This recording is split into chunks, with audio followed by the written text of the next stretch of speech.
Today, in the media conference with Lal Goyal, which is brought to you by V4 News, Global TV, V4 Stream, News Gaon Se, Samvad Sarokar News, Organ Donation India Foundation, and Gyan, our endeavor is to enlighten you with the current topic. And today, our topic is role of youth in conservation of environment. But before I will go on the main topic, I would like to inform you that today India is observing National Anti-Terrorism Day. Anti-Terrorism Day is observed on May 21st in India with an aim to mitigate terrorism, promote national harmony and unity among people of all caste, creed, and sex. Historically speaking, this particular day, May 21st, holds paramount importance when it comes to terrorism. It was on this day in the year 1991 that former Indian Prime Minister Mr. Rajiv Gandhi was assassinated, a brutal act of terror that left the entire country shocked and aggrieved. Hence, May 21st was the choice to mark the Anti-Terrorist Day as a constant reminder to every generation about the heinous consequences of terrorist activities. Media conference with Lal Goyal hopes that by observing this day, we will be spreading the message of peace, humanity, unity, and harmony among the people and to make them aware of the anti-social acts of terrorism. Now coming on the main topic, that is the role of youth in conservation of environment. Environment is not asking us to conserve her, but for our future generation. No one is too small to make a difference, said Greta Thunberg. The directive principles of state policy, Article 48 says that states shall endure to protect and improve the environment and to safeguard the forests and wildlife of the country. Article 51A states that it shall be the duty of every citizen of India to protect and improve the natural environment, including forests, lakes, rivers, and wildlife, and to have compassion for living creatures. India is one of the parties of the Convention on Biological Diversity (CBD) treaty. Prior to the CBD, India had different laws to govern the environment. The Indian Wildlife Protection Act 1972 protected the biodiversity. It was amended later multiple times. The 1988 National Forest Policy had conservation as its fundamental principle. In addition to these acts, the government passed the Environment Protection Act 1986 and Foreign Trade Development and Regulation Act 1992 for control of biodiversity. Since about the late 1980s, the Supreme Court of India has been proactively engaged in India's environmental issues. In most countries, it is the executive and the legislative branches of the government that plan, implement, and address environmental issues. The Indian experience is different. The Supreme Court of India has been engaged in interpreting and introducing new changes in the environmental jurisprudence directly. The court has laid down new principles to protect the environment, reinterpreted environmental laws, created new institutions and structures, and conferred additional powers on the existing ones through a series of directions and judgments.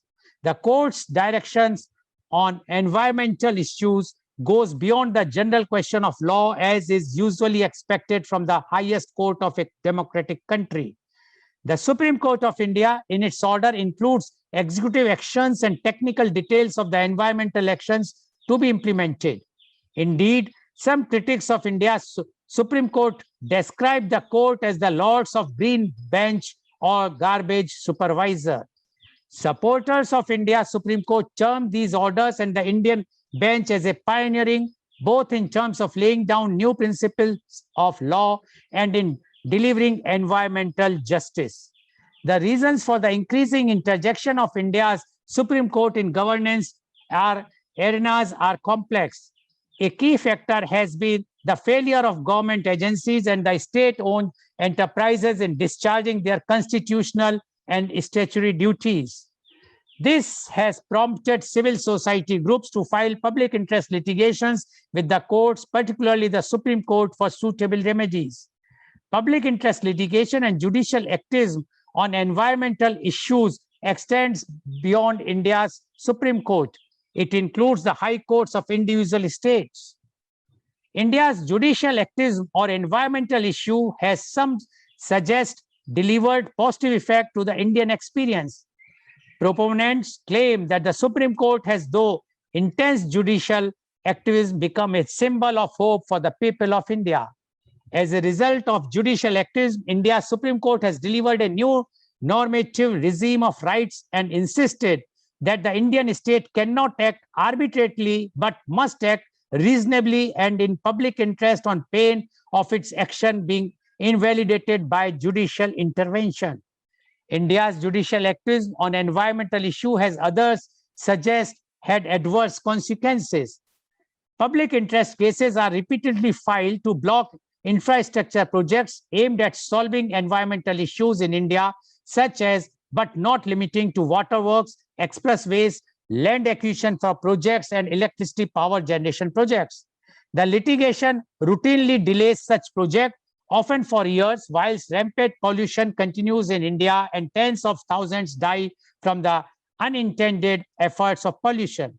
Even after a stay related to an infrastructure project is vacated or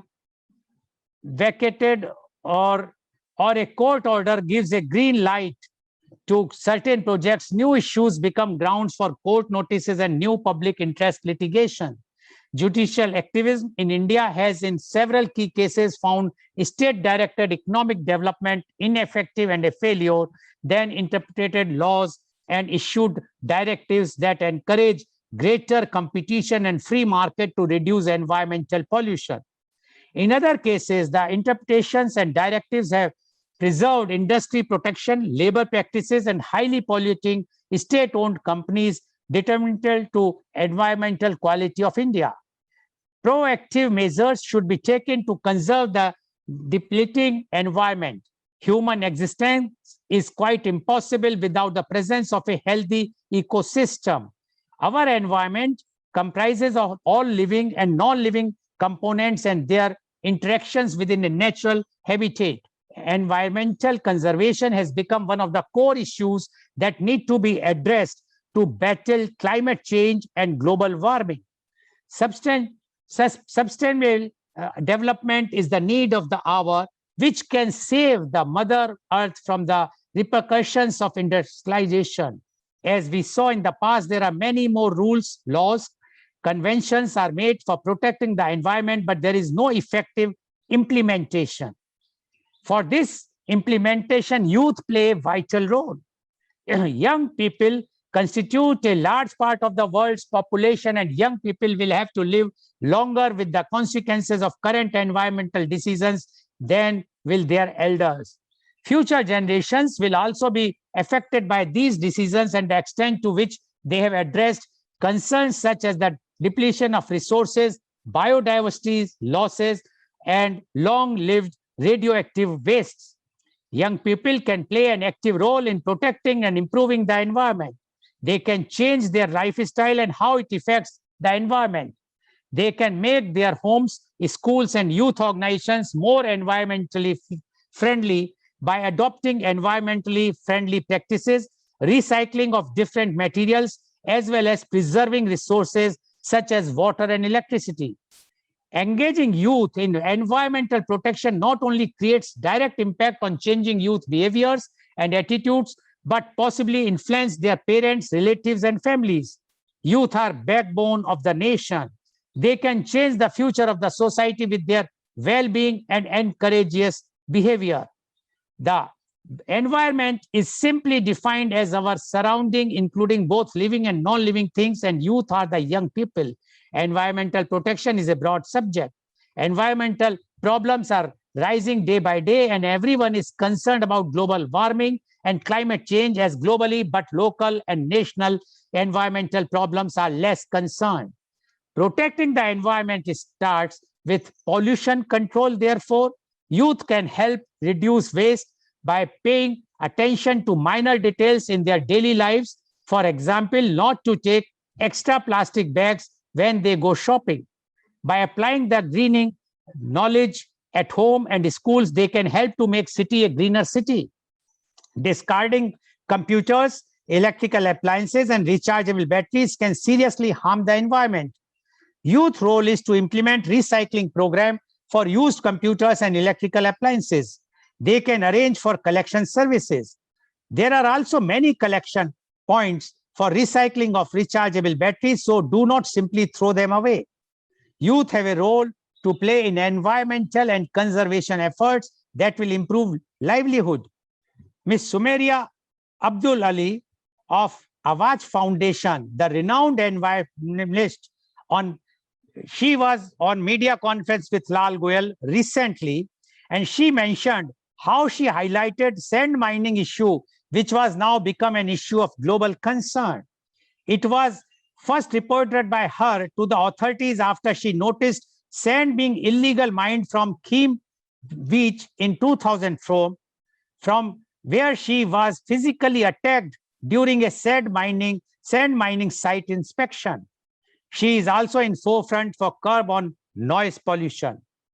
Greta Thunberg is one of the leading youth voice in conservation of environment in world.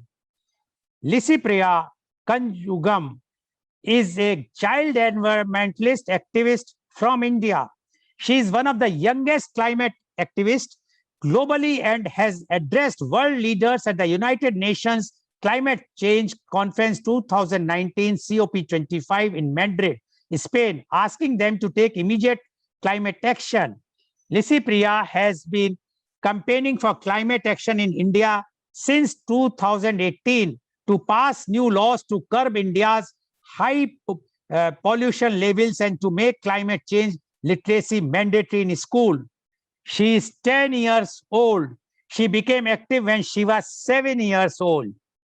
So today, the important and very relevant topic, role of youth in conservation of environment, we are going to discuss in our program. We have 6 youth with us, and we have a very, very eminent chief guest with us.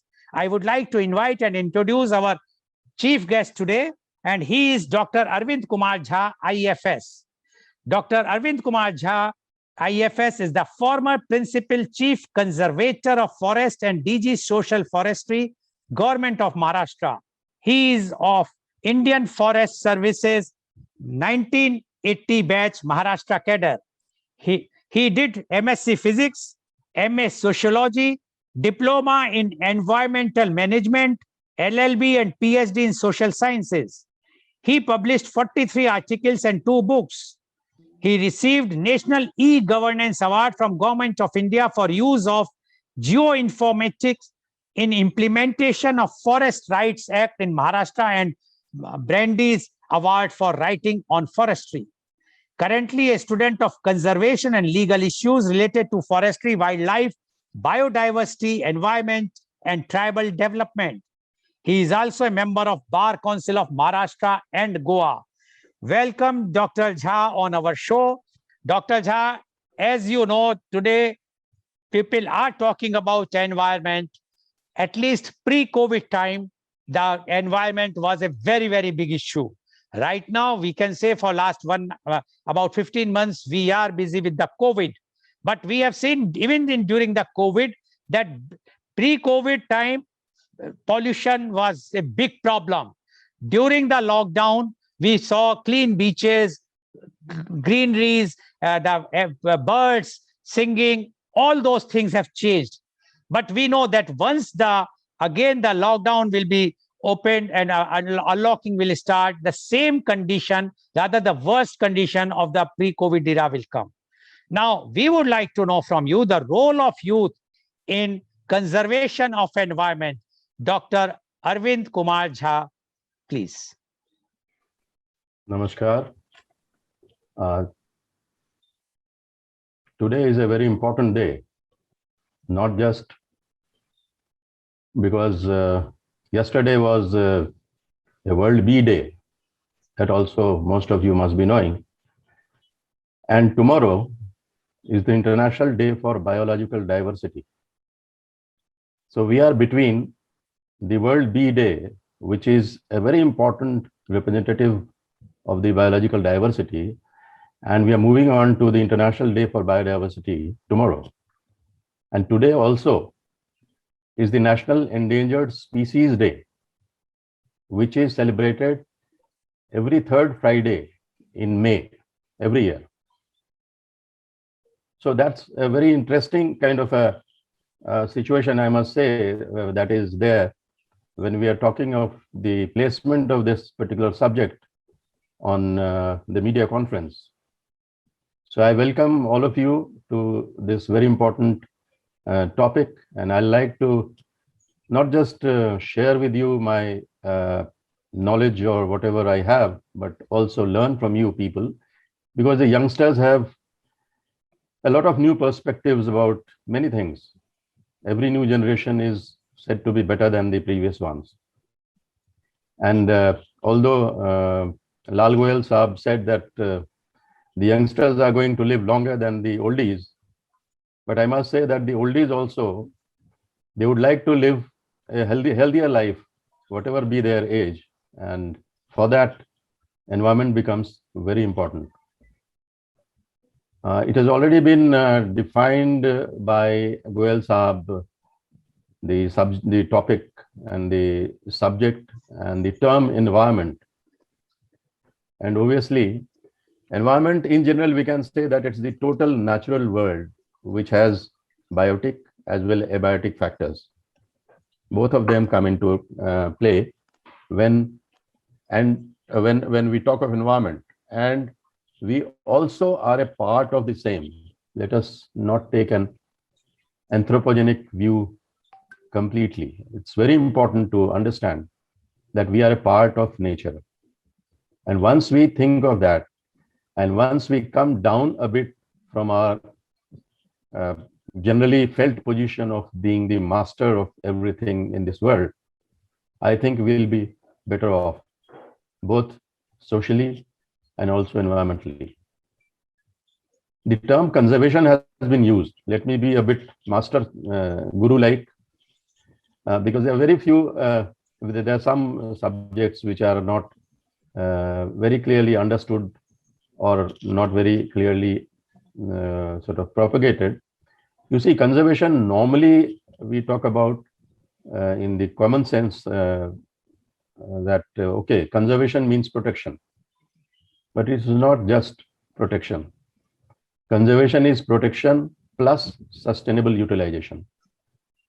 This is a very important concept, because we are not going to have just the preservation of a particular patch of forest or wildlife or biodiversity or natural form or ecosystem. Since we are also living in the same sort of situation and in the same environment, we are also utilizing the various types of services, various types of goods that are provided by the environment. And accordingly, nature today is not a very purely sanctified, separated entity. It's got a tremendous amount of interaction between the human environment, if I can call that. And therefore, we cannot think today environment which is not including human beings, and we cannot talk of the man-made environment also, which neglects or keeps the environment outside. It's a holistic approach, and it has to be. Since I'm talking to the youngsters and it's for the youngsters, and so I would like to place before them a framework that is available today for them to think upon, to work on, and to take them further. You see, there are a number of global initiatives have been taken in the world. Till 1970s and 80s, the development and environment, they had their own roots. They were moving in their own directions. But people felt that, okay, if we are developing a certain area, we are also impacting the environment. So how to keep both of them together? because unless we keep both of them together and think of them together, we cannot really reach a sustainable situation. So in 1992, in Rio, the governments of countries, they met and they provided a hope for an increased attention towards including environment in the development process when we are talking of the development. And therefore, after a lot of churning of ideas, 2 legally binding treaties came into being. One was the Framework Convention on Climate Change, which we every day talk about nowadays. And the second was the Convention of Biological Diversity, which is a very important part of the Rio Convention.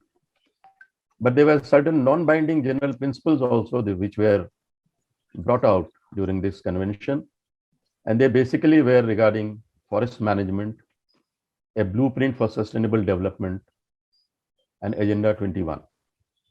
These basically related to the resource management for development, and it gave certain scope for the individual countries to really go ahead with their subjects with reference to whatever statutory provisions they had and whatever social requirements, social commitments they had in their own countries. So this was a unique framework that was started in Rio.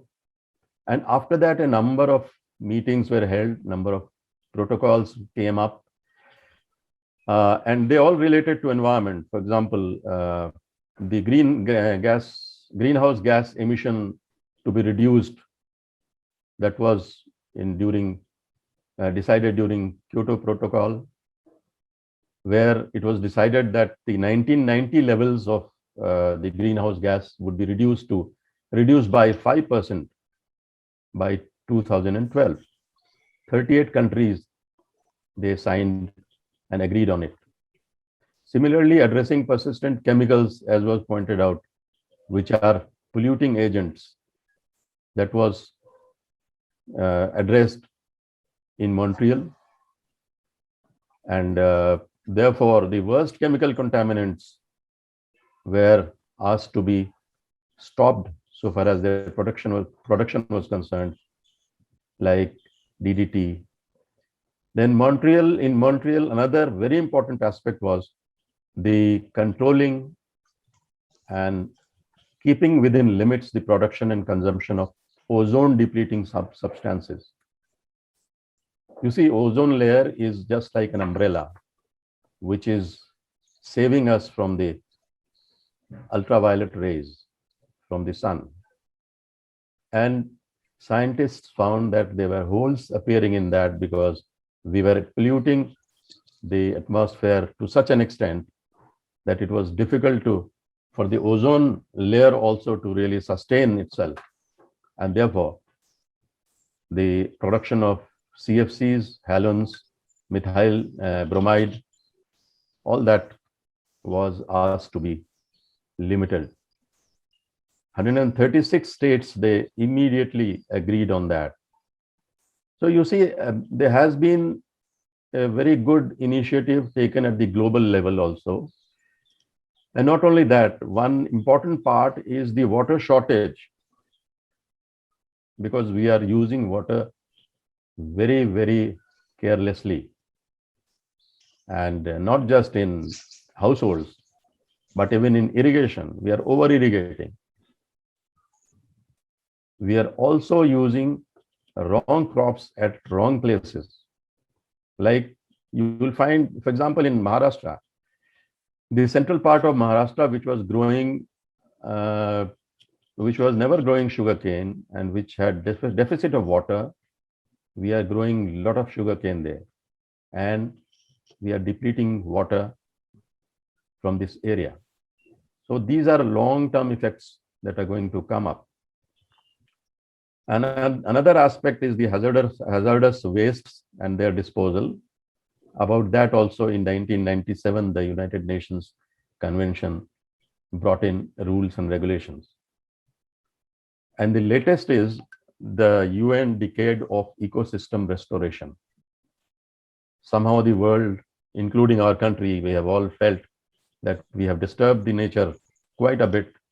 We have ruined the ecosystems in various areas quite inextricably. And therefore, the UN Decade of Ecosystem Restoration has been declared to start from 2021, this year, up to 2030. So globally, such instruments are being brought in. And accordingly, India also has been working on that, at least on the statutory front, at least on bringing in acts and rules. Implementation, I'll talk to you later. But there are legislations on forest, wildlife, Environment Protection Act is there, Air Pollution and Water Pollution Act is there.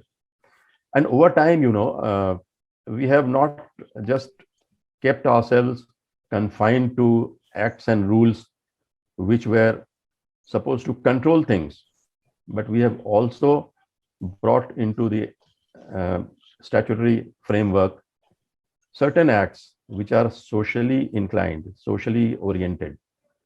And they are, for example, Biodiversity Act, which says that the local collectors of the biodiversity elements, they should be benefited, because the people in the cities, they are enjoying the benefits of those biodiversity elements. And these people are just getting wages. And therefore, a part of the benefit that we are getting here, the trade is bringing up, should get plowed back into the area where from the biodiversity elements have come. Similarly, the Forest Rights Act. This is also a socially oriented act, although implemented, unfortunately, I can be blunt here that it's not been implemented properly. Then we also have a Forest Conservation Act, which is restricting the diversion of forest lands for non-forestry purposes, which has done very good work, but is a very big target for most of the people who think that development should be the supreme thing in our minds. Now, all this has come up, and this has in its background certain specific principles, which as youngsters, I think we must understand and use them even in day-to-day life. You see that specific principles adopted at the world level are first the state sovereignty. Every state, that is every country, has the sovereign right to exploit their own resources pursuant to their own environment and development policies. They are free. They can do anything they want to harness the potential of the natural resources that they have. But there is another principle which says polluter has to pay. This internalizes the environmental costs and use of economic instruments. And then it brings up as to how much you are polluting. And therefore, you must compensate for this, because you may be creating an asset or a resource or a service. But if you're polluting, that part of pollution which is being suffered by the population, suffered by others, that you have to compensate for through paying cost. Then there is a precautionary principle, which is very important to understand. It says that if there is a threat of serious or irreversible damage because of something about which we don't have full scientific knowledge, so the lack of full scientific knowledge about it should not stop us from taking action to remove that threat, to act so that that threat is removed or that damage is not done. So you can't take recourse to a logic that, well, we don't know fully scientifically whether this particular action is creating something bad for us. And since there is no scientific evidence, you allow us to do whatever we want. That is not allowed, and that is precautionary principle. You have to take a precautionary approach. Environmental impact assessment, any area which is diverted for non-forestry purpose or where there is an environmental impact, it has to have a very rigorous environmental impact assessment. These are instruments available. Now, utilization of that, to what extent, we'll be talking later. Another important thing is public participation. You see, you can have large number of rules and acts and everything. This duration of this corona is an example. Every second day, you will find a new kind of order coming from the government restricting people. But people, if they don't restrict themselves, if they don't follow the rules, things go beyond beyond our control. Another thing is integration. And integration is, it says that environmental protection must be a part of all development processes. Apart from this, I must tell you that even in the area of investments today, globally, and thinking is emerging, and it's working also, that if you have an industry which is not polluting, you will get money at a rate of interest lower than others. That's the kind of incentive. Another is the equitable opportunity and equitably meeting the development and environmental needs of present and future generation. This is another principle. We also talk of future generation.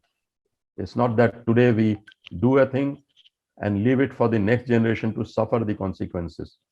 These are the principles which are globally accepted, and they flow out from the first 1992 Rio Declaration. It's very interesting to note. Another interesting thing is non-relocation of harm. Every country should effectively cooperate to discourage or prevent the relocation or transfer to any other state the impact of any activity that that particular state is doing. COVID may be an example of this. They could not prevent the relocation of the harm, which started somewhere. So these are very fundamental things which are globally accepted. The nations have to accept it. The government has to accordingly devise policies and then acts. Based on that, rules have to be there. Based on that, guidelines have to be there. Based on that, instructions have to be there. And we ultimately, all of us, should follow that. So the implementing system basically is not just a set of rules and regulations and statutory issues and policies, but it also, as was pointed out by me just slightly a bit back, that human cooperation has to be there. People's participation has to be there. Now, where are the faults? The faults are in many areas, and that is where I believe the youngsters must enter into in a very positive manner. At times, of course, they should criticize, but then yes, anything that has been started with a good intention but has gone haywire somewhere, you can always work to improve that and bring that online. The fault is, number one, not adhering to the principles which are given by professionals. Professionals advise, and we as decision makers put it to vote many a times. You see, if your grandfather is sick, he is ill, you can't have a democratic system to really decide as to what medicine has to be given to him. You must rely on the doctor. And that fundamental understanding has to come into our governance. We are very happy to be a democratic country, but where to utilize, at what places we should utilize those democratic principles has to be very clearly understood and very carefully implemented. So many a times the professional decisions become subservient to the populist decisions. Sometimes democracy is used as a shield to evade responsibility. You decide something and say, oh, what can I do? I mean, it's a decision by majority. So there is a conflict between decision on merit and decision by majority.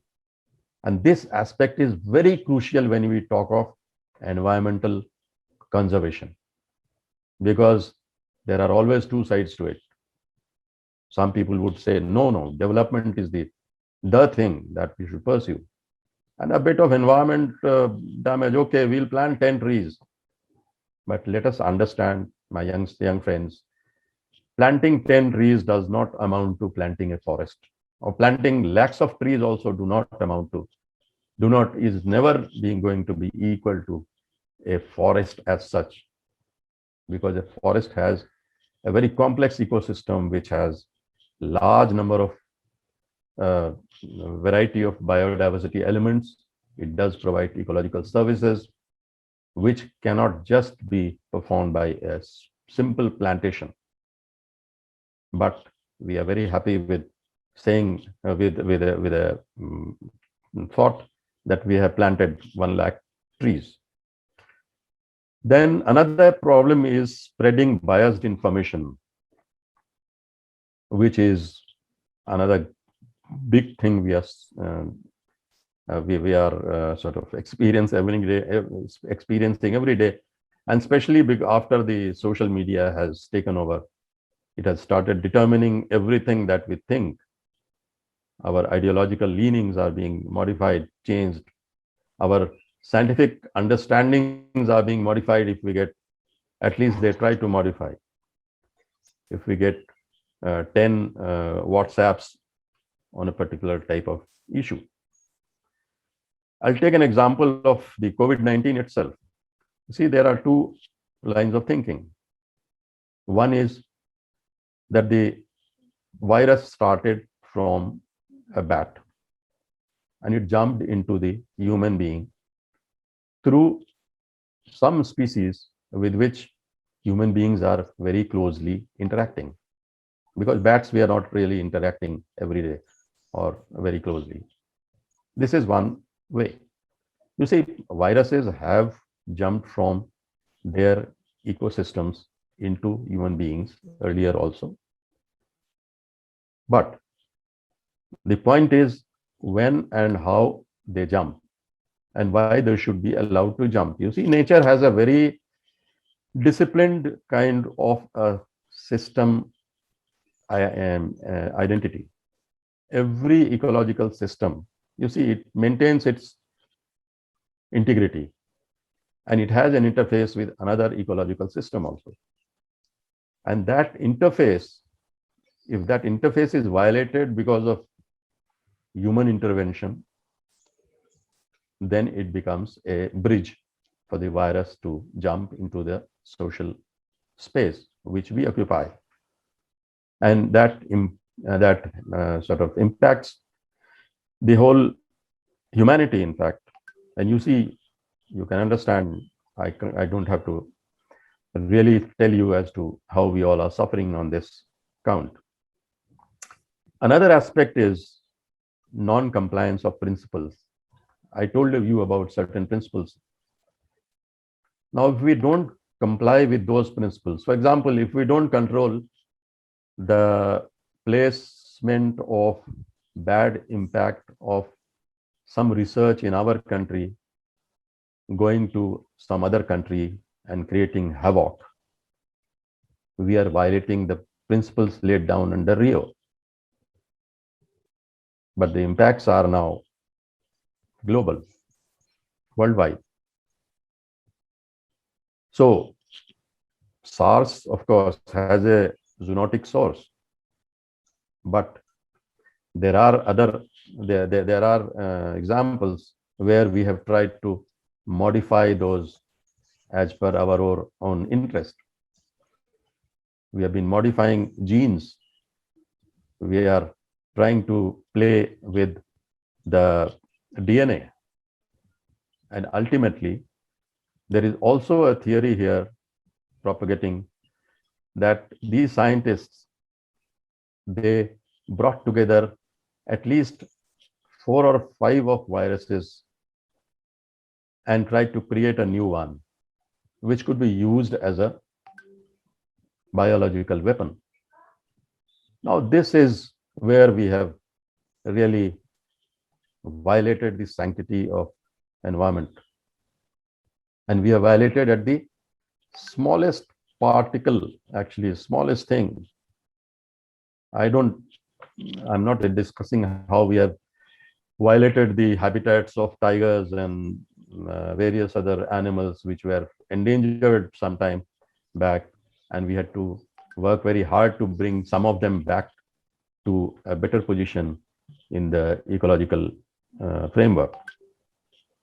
For example, in India, we have had some real good work done in terms of having tiger populations improved. Right in 1973, we realized that the tigers were on the path to extinction. We created 51 Project Tigers all over India. And today we have 80% of tiger population of the world. Jim Corbett was the first Project Tiger area that was created in 1973. Today we have about 3,000 tigers. Similarly, India being a country which is blessed with biodiversity, you see, we are one of the 17th mega biodiversity countries in the world, and we are 10th in the plant diversity. Imagine what kind of a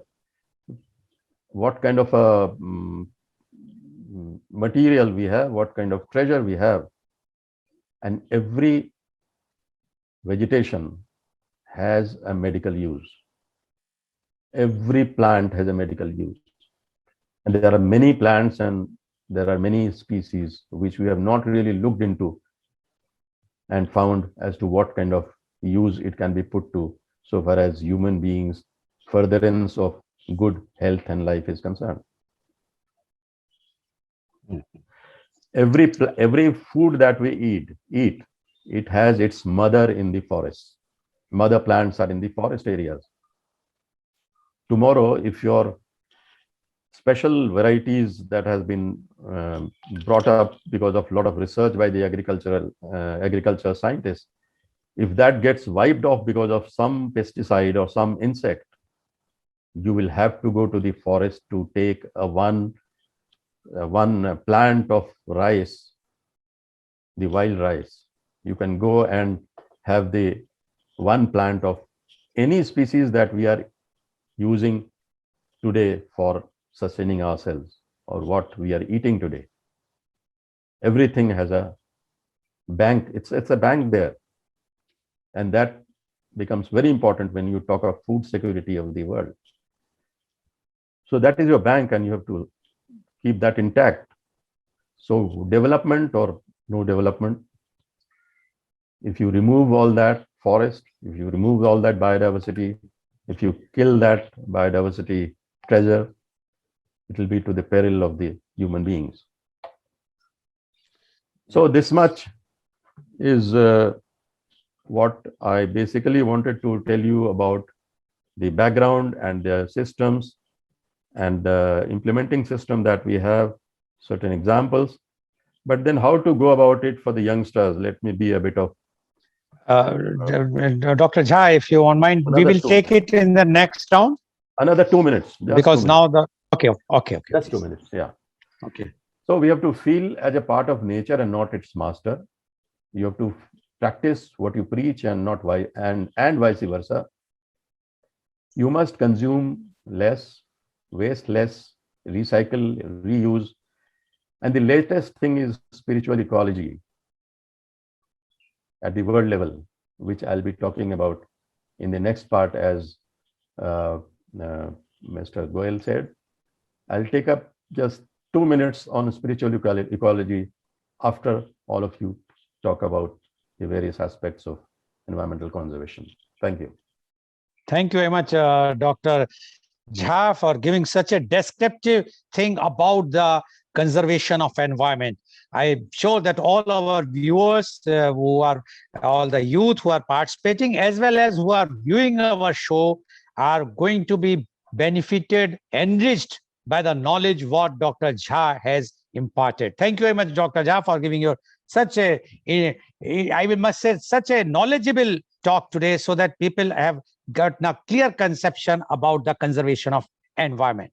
Now, I would like to invite my first youth guest, and he's author, Mr. Author Sherry.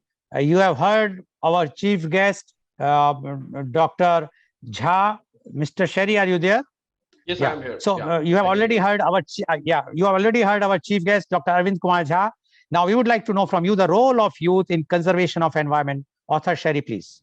Thank you so much. My greetings to each and everyone who have participated into this wonderful and meaningful event organized by Mr. Lal and the entire team of Global TV. And my special thanks to Mr. Arvind Kumar Jha being the chief guest of honor and sharing his expert views onto this subject. And I was really enjoying what he was sharing in terms of the technicalities, because my field is completely different and so is yours, all the youth out there. I work as an international public speaking coach, mentor. I'm the founder and president of Public Speaking University, Public Speaking Institute, and MS Talks. I'm on a mission to create 1 million public speakers by 2030 in India. And my mission is that each and every household should have one public speaker in the family who can share and enable the power of expression, because this is the need of the hour. And that is exactly what we are doing right now. We cannot go outside, we cannot meet people, but we can take the best utilization of this opportunity to share our feelings, our insights. And my kudos to this entire team who has organized this very meaningful session today. And it has so much of value considering the importance of environment, the conservation. Let's understand the literal meaning of conservation first. It simply means, as Dr. Jha says, protection, suraksha karna. It reminds me a story. I was sitting with one of my colleague couple of months back, and we were talking about COVID only. We were talking about how we can overcome with this unprecedented time. And suddenly I got a call from one of my friend. He's into his 60s, and he said, Sherry ji, मुझे wife के लिए एक cylinder चाहिए, oxygen cylinder. I said sir, मैं कोशिश करता हूँ कहीं से अरेंज करने का, मैं पता करता हूँ कहीं पे. और ये अभी अप्रैल का महीना था और उसी दौरान ये सब चीजें स्टार्ट हो गई थी दिल्ली में. It all started with a panic. There was no arrangement of proper basic amenities of medical system, and it seemed to have collapsed in India. It's fair to say that the local government has not been able to present the right solutions to the common man of India or the common man of the state. And by the time that call ended, I started thinking कि मैं कहाँ से वो cylinder को arrange करूं. और जब मैंने कहीं से अरेंज करा और उनको बताया, तो मैंने कहा सर सिलेंडर तो अरेंज हो गया, but is asking for lot of money. He said don't mind, I can pay any type of money, I can pay any amount, but आप मुझे वो सिलेंडर दिलवाओ किसी तरीके से, बिकॉज मेरी मैडम की जान खतरे में है. I said sir don't worry, cylinder का अरेंजमेंट हो गया, आप वहां जाइए, इतना अमाउंट पे कर दीजिए. And finally he got cylinder. He called me to thank me. He said Sherry ji, आज एक जिंदगी का बहुत बड़ा तजुर्बा आपके साथ शेयर करना है. मैंने कहा सर बताइए प्लीज. कहते मेरी वाइफ की जान तो बच गई, लेकिन लाइफ ने बहुत बड़ा एक्सपीरियंस दिया इस उम्र में आके. I am 70, my wife is 68, but हमें लाइफ का बहुत बड़ा तजुर्बा मिला. कहते हैं इतने सालों से भगवान ने मुझे फ्री की सांसें दी थी, मैंने कभी भगवान का थैंक्स नहीं करा. आज मैं वही सांसें खरीद रहा हूं और आज मैं पल पल भगवान का थैंक्स कर रहा हूं. मैं उन लोगों का थैंक्स कर रहा हूं जिन्होंने प्लांट्स को लगाया, जिन्होंने कंट्रीब्यूट करा एनवायरमेंट को बेटर बनाने में. My dear friends, everything in life comes with a price, and the price you pay for conservation of environment is conservation. So let's understand now how you can become a hero into these tough times where your role of youth into the conservation is important. So I was just listening to Mr. Jha. He shared an important framework. He took an example of Rio also. I am here with a framework of hero and villain. I'm sure you don't want to be a villain. But if you are not closing that tap inside your house on time after your water consumption is over, you are a villain. You're not a hero. If you're throwing garbage on the road without following any system of the municipality or without making sure that you have a system followed at home, you are a villain, not a hero. If you are not planting trees around you or helping any NGO or contributing even to a one tree contribution a month or a year, you are a villain, not a hero. It's better to light a candle than to curse the darkness. And that is important to understand. Life has given us so many opportunities. Don't let your schooling interfere your education. And if you feel that you don't fit into this world, it does not mean that you don't belong to this world. It only means that you are here to create something different. So enjoy that difference. If you are someone who loves to plant trees and you are searching for a great career and you're not able to find your passion, think about becoming an environmentalist. Think about contributing to those forests and trees and plants. If you're somebody who loves to play with the mud since childhood, trust me, there is something which is already there inside you, and your heart follows that. Follow your heart now because you're a grown up, you're a youth now. Go and contribute to the environment. And if you're somebody who loves to do something related to gardening, well, it's not a bad idea to think about choosing a career as an environmentalist. So there are certain signals, certain indications which life gives to all of us. You just need to connect with it and take your time to make sure that your contribution is significant. So as I said, when your education comes, it's not about just the school education, it's the formal education, it's the self education, how much you are updating yourself, educating yourself time to time. And these wonderful events and meaningful conversations which are happening in this amazing event are the indicators and the reminders for all of you watching me here that you got to contribute to the conservation of the environment. Thank you. Over to you, Mr. Lal. Thank you very much, Author Sherry, for giving your views. And you rightly said that we all can become hero if we will even plant is one sapling in a year. But how many of we are doing that we have to see. But definitely, if the youth will decide this, and as everybody knows, that almost 65% of the population of India is below 45 years. And if they will think that they will plant only one sapling in a year, how many saplings can be planted? Thank you very much, Mr. Sherry, for giving your views. Now, I would like to invite my next youth guest, and she is Ms. Bhumika Sharma. Ms. Bhumika Sharma, you have heard our chief guest, Dr. Arvind Kumar Jha, as well as the earlier youth guest. Now, we would like to know from you your views on the role of youth in conservation of environment. Ms. Bhumika Sharma, please. Hello, everybody. Respected sir. I hope you're all doing well. I am Bhumika Sharma. I'm doing my MBA from VM Patel Institute of Management, Ganpat University. Firstly, I would like to thank Indo-Gulf Management Association for providing me such a great opportunity. Thank you, Mohan sir, Siddhant sir, and entire IGMA team. So, as a youth, what our role towards our youth? What we should do towards our environment?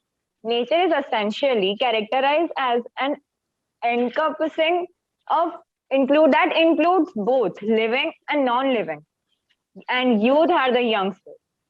Ecological assurance is nowadays a serious topic. Everybody used to discuss this. The environment is changing. Something happening to the environment. Weather is unnatural.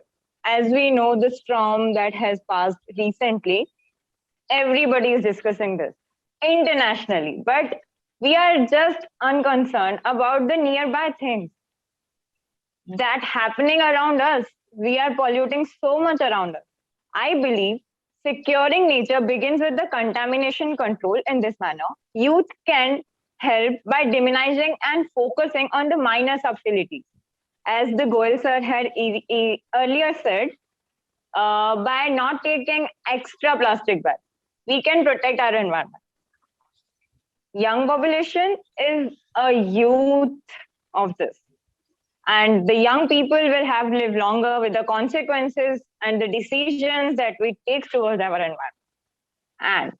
And it also affects the future generation. We youth can also play a very active role in protecting and improving the environment. We can change our lifestyle. We can turn off the tap if it is not necessary. We can turn off the fan electricities if we are not in when it is not in use. Engaging youth in environmental protection, yes, that can help to change their life, and as well as of their parents. Imagine if trees gave off Wi-Fi signals, we would be planting so many trees, and we'd probably save the world too. But it's too bad. They only gives us oxygen. Repeat. Importance of oxygen is being realized these days very well. Youth are the backbone of this nation. But nowadays, youth are focusing on their life in partying, doing drugs, playing video games. Moreover, young men of this age group are sitting at the home and watching TV. And instead of bettering themselves in doing something or working, they just don't have anything in, to do something. They don't have any dream to do so. Or either if they have dreams, they don't have courage to go for it. As the Goel sir said, by applying green knowledge towards our schools, in our surroundings, we can change this world. These days, the environment population has increased so much that human existence has started facing danger. Trees have been cut out. Various chemical factories explode carbon dioxide, poisonous smoke, and carbon monoxide. These are very dangerous for human health. Besides this, burning petrol in various vehicles emits poisonous substance, poisonous waste from industrial units fall canals, in rivers, in drains. These makes land infertile. Crops refuse to grow. Because of this noise pollution, horns and audio tapes being played in the shop, a real potent danger. Elder age people cannot sleep at night because of it. Lastly, we youth can only take few steps. For an example, if I would suggest something, on our special days like birthday, we can take a step of planting a tree. Every birthday, we can take an oath that I'll plant a tree. And every year, we would water that. We would grow that plant if only one plant. If I would do that on my brother's birthday, on my birthday, so we would be able to help to grow something that's already been cutting out. So I don't want to protect the environment. I want to create the world where environment doesn't need protecting. Thank you. Thank you very much, Ms. Sharma, for giving your views. Yes, you rightly said if every youth will take a decision to plant one tree on their birthday, that is a very, very good initiative. Thank you very much. Now, I would like to invite my next youth guest, Mr. Ketan Sharma. Mr. Ketan Sharma, you have heard what our chief guest, Dr. Arvind Kumar Jha, has spoken, as well as the earlier youth guest. Now, we would like to know from you your views on the role of youth in conservation of environment. Mr. Ketan Sharma, please. Good morning, everyone. Good morning, sir. I'm Ketan Sharma. I would like to thank Mr. Goel for giving me this opportunity. And I would also like to thank Dr. Mohan Lal, the president of Indo-Gulf organization, and the entire team for giving me this wonderful opportunity. I'm doing my master's in business administration from Ganpat University, VM Patel Institute of Management, Mehsana. So I would like to present my views on the role of youth in the conservation of environment. The environment is simply defined as our surroundings, including both living and non-living things, and youth are the young people. Environmental protection is a broad subject. Environmental problems are rising day by day, and everyone is concerned about the global warming and climate change. But the local and climatic change are less concerned. But people and environmental starts with protecting the protecting the environment starts with pollution control. So youth can play an active role in the improvement of the environment. They can change their lifestyle and how it affects the environment. They can make their homes school, and youth can home schools and youth organization more environmental friendly and adopting environmental friendly practices, recycling different materials as well as preserving resources such as waters and electricity. Engaging youth in environmental protection is not only create a direct impact on changing youth behavior and attitudes, but possibly influence their parents, relatives, and families. The nation's youth have a special responsibility for the protection of the environment. This is mainly because young people have to live for an extended period. To live for an extended period with the deteriorating environment bequeathed by earlier generations, and there are a lot of risks and health hazards involved in the youth. Youth will be forced to engage improvise and effective forms of actions and activism, thereby generating effective responses to ecological changes. I would like to suggest some things to the youth of today's world. So how can they be active in they can be active in this role? To turn your backs or to such corporates, consumer boycotts and protests can be the most effective, and eventually causing polluting companies to rethink their corporate strategy.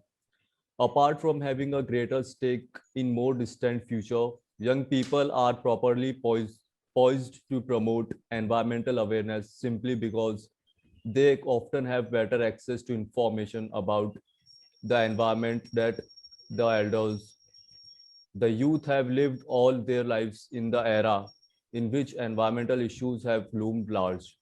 They can introduce fresh ideas and outlook the environmental related issues because anti-ecological ways of thinking and behaving are not ingrained in them. A major reason why youth out to take the lead in protecting the environment is stronger awareness of the issues and greater stake in long-term sustainability. They will face challenges as pressure are brought to bear in the opposite direction. Commercialization in every aspect of life is severely affecting the youth of today. In addition to these effects on the whole, technologies that increasingly distance people from environmental effects of their consumption decisions are growing with globalization, acting and independent to environmental awareness. At last, I would like to give some tips to the youth for a greener environment. Going green with recycling and reusing. Give away unwanted or unusable materials to free service organization is a better way to start going green. Going green with the transport. Carpooling or vehicle pooling is the best way to save the environment from 3 or 4 times the pollution. Carpooling can be done with friends, neighbors, or relatives working in the same direction as yours, or not necessarily the same company. Many companies have started offering the work from home option. Enjoy this benefit. Not only it helps you to save the environment, but also enables one to spend quality time together in a family and allowing to save the cost of traveling and fuel. So thank you. Okay, thank you very much, Mr. Sharma. You have given a very good suggestion of carpool. Yes, if everyone will think about it seriously, it will definitely be beneficial for everyone. Thank you very much. Now, I would like to invite my next youth guest. And my next youth guest is Mr. Nishan N. Mr. Nishan N, you have heard our chief guest, Dr. Arvind Kumar Jha, as well as the earlier youth guest, Now, we would like to know your views on the role of youth in conservation of environment. Mr. Nishanan, please. Hello everyone, myself Nishanan from SDM Law College, Mangalore. So to talk about the topic, India is already one of the largest economies in the world and will continue its rapid urbanization and economic development over the next few decades.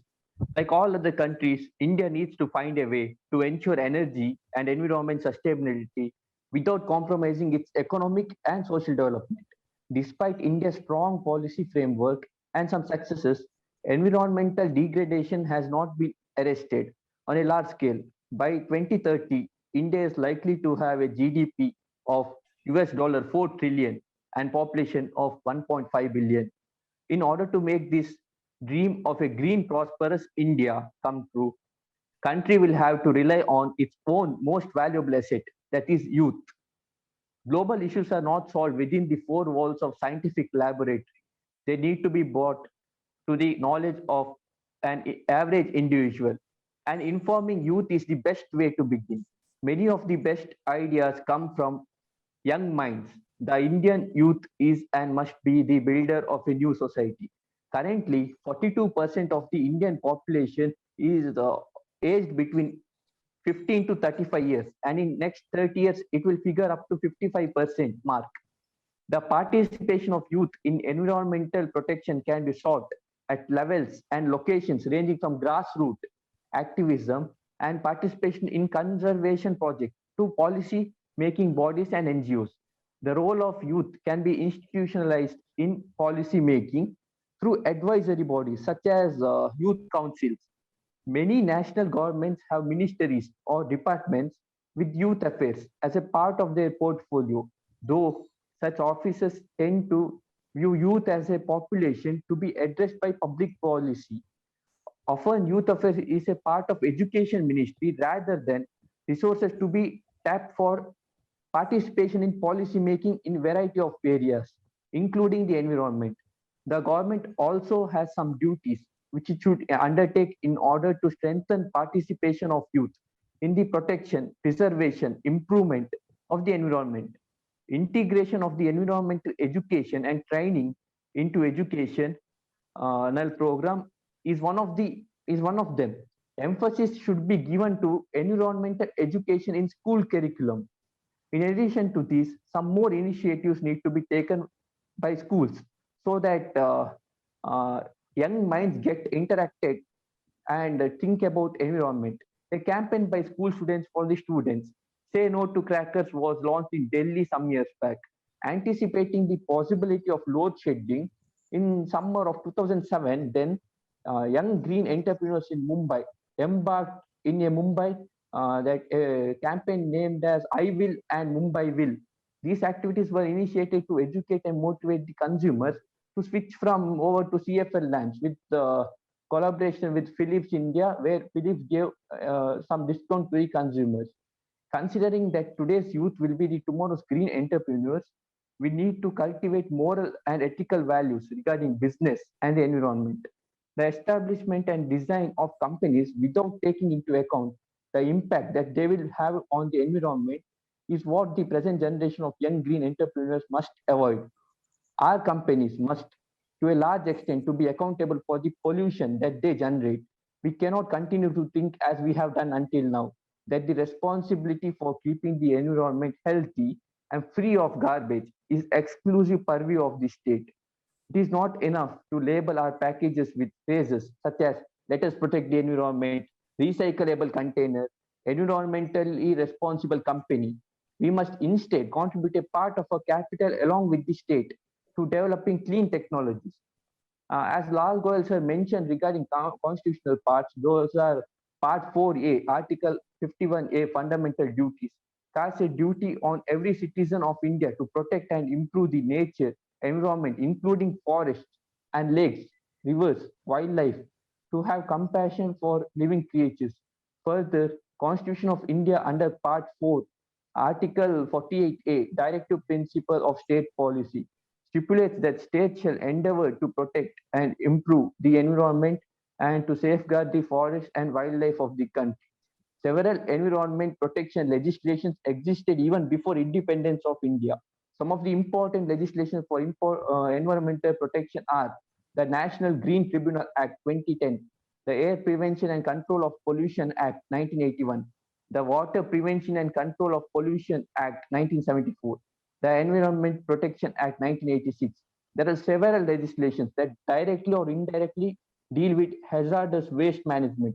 The relevant legislations are the Factories Act 1948, the Public Liability Insurance Act 1991, the National Environmental Tribunal Act 1995, and rules and notification under Environmental Act, the Wildlife Protection Act 1972, the Forest Conservation Act 1980. There are n number of legislature and acts. Please be brief. Yeah, so to conclude, young people have important environmental concerns and responsibility.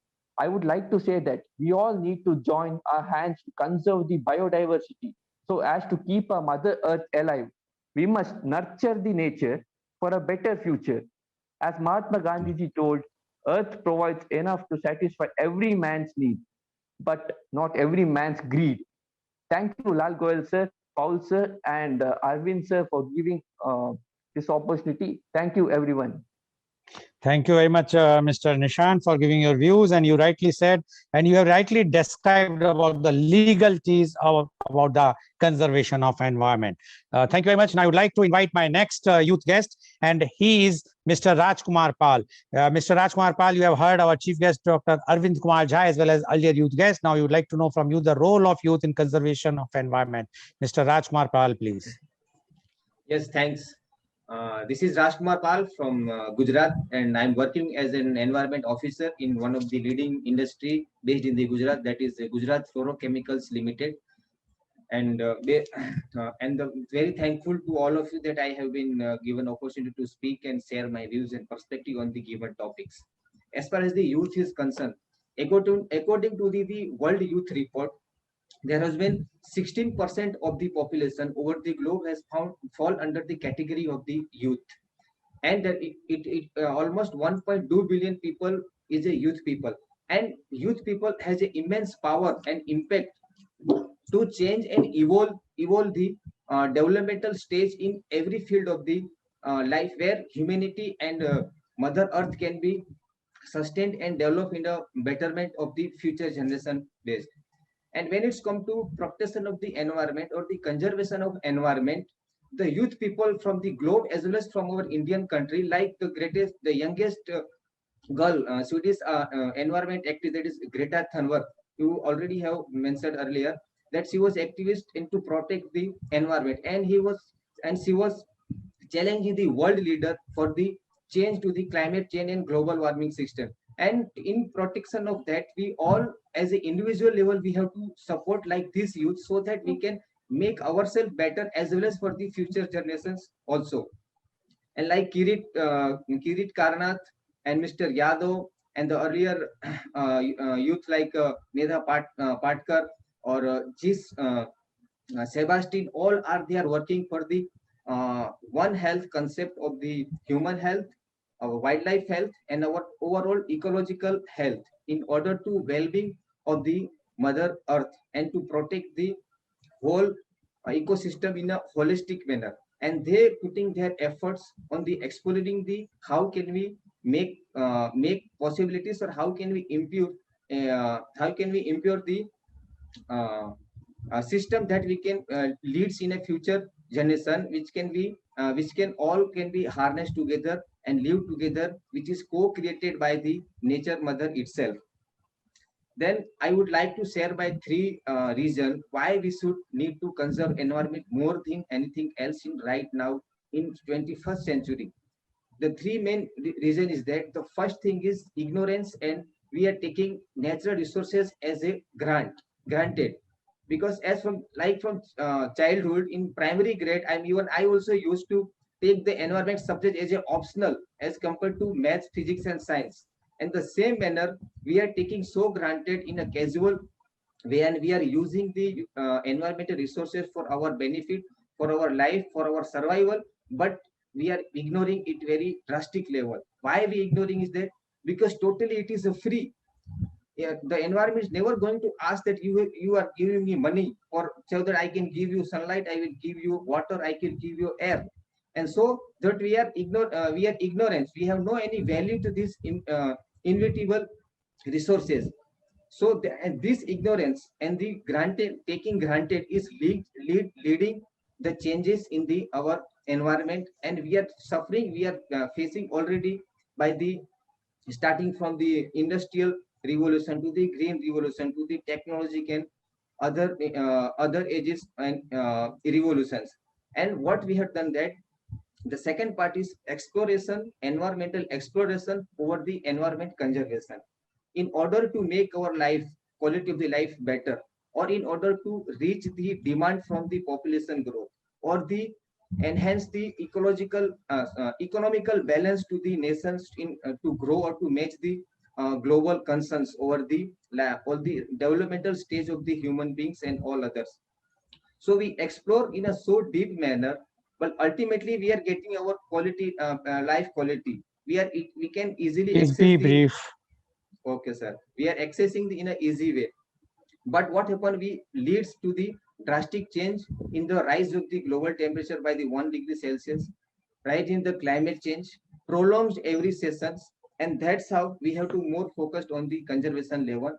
So we have to think for the start and stop approach for the youth level, so that we can make a bridge from the previous generation as well as the future generation, so that what can I do from my level to stop something in order to make environment better, or what can I do to start something in order to make the environment better, so that this bridge, this message can be conveyed to the upcoming generations. So every youth has become a messenger, a last messenger for this generation, previous generation, and upcoming generations.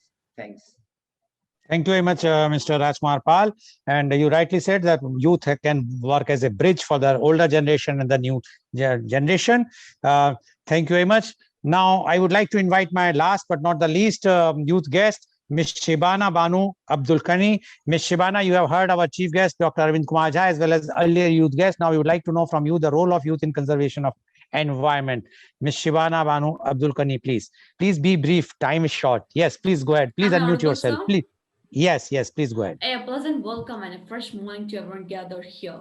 I'm Shibana Banu Abdul Ghani. I'm pursuing my UG program in Al-Azhar College, Todvula, Kerala. I'm glad to have this opportunity and special appreciation to Lal Goyal sir and sir Dr. Arvind Kumar for his knowledgeable talks. I'm happy to be part of this. Thank you so much for such an opportunity. I hope you and your families are safe and fine. So let's talk about role of youth in conservation of environment. As we've seen in the past, even more rules, regulations, and guidelines are created to protect the atmosphere. But there is no successful implementation. Youth are vital for the success of this initiative. Young people make up a significant proportion of the global population, and they will have to deal with the effects of the recent environmental decision over a long period than their ancestors. Future generation will be impacted by these actions, the degrees to which they resolve issues such as resource scarcity, habitat destructions, and long-lived nuclear waste. Young people should play a vital role in the environmental protection and improvement. They can alter their lifestyle and its effect on the climate. They will make their houses, classrooms, and youth groups more environmentally sustainable by implementing eco-friendly activities, recycling various products, and conserving energy such as water and electricity. Engaging teenage in environmental conservation not only has a direct effect on improving youth habits and beliefs, but also affect their peers, relatives, and families. Youth is the backbone of the nation. They can change the future of society with their well-being and courageous behavior. Unfortunately, today's youngsters are more interested in places that are not beneficial to them or the country as a whole. They would quit consuming drugs and playing video games other than doing something else. They spend every their evenings drinking and having a good time. More and more young men in this age group are spending their days at home in front of their television, playing video games instead of improving themselves or going to work. They lack visions, and even though they do the aspiration, they lack the motivation to pursue them.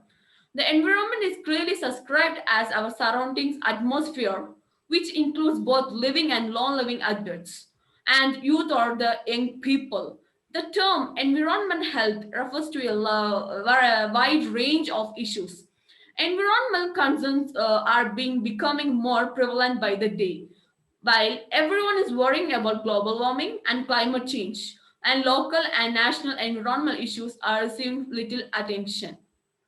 Protecting the world begins with a little law control. Thus, youth will contribute to waste reduction by paying attention to small specifics in their everyday life, such as not bringing extra plastic bags while we are going for shopping.